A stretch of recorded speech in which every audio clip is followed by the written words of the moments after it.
So I was asked to speak today on reflections of my stewardship journey. And when I was asked, I was reminded about a letter I wrote for Stewardship several years ago.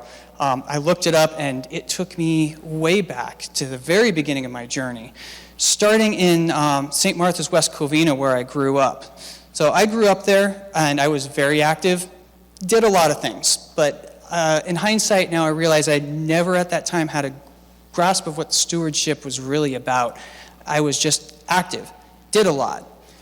Time went on, I moved away and ended up here at Grace.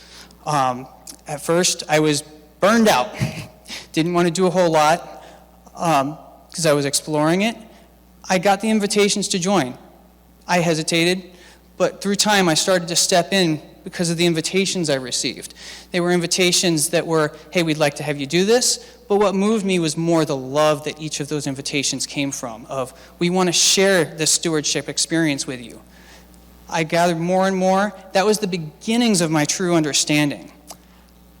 And then about 9-10 years ago, several things happened within the course of a year. First thing, Grace here celebrated 100 years.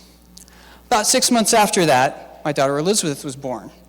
And with 6 months after that, St. Martha's West Covina closed its doors forever. That was the beginning. All those things happening together gave me a different perspective. The dichotomy of having Grace celebrated 100 years and my other church close its doors forever started to give me a different perspective. And then having my daughter around in that same time, I didn't want to see her go through the same thing I went through in 15, 20 years. That started me questioning, what can I do? What am I doing? At the same time, I was also on vestry, and that's where all the pieces started to come together. That's where all of our gifts of the time, the talent, and the treasure come in. Everything happens because each of us has a different gift. Everybody gives in different ways. We take the time to give that.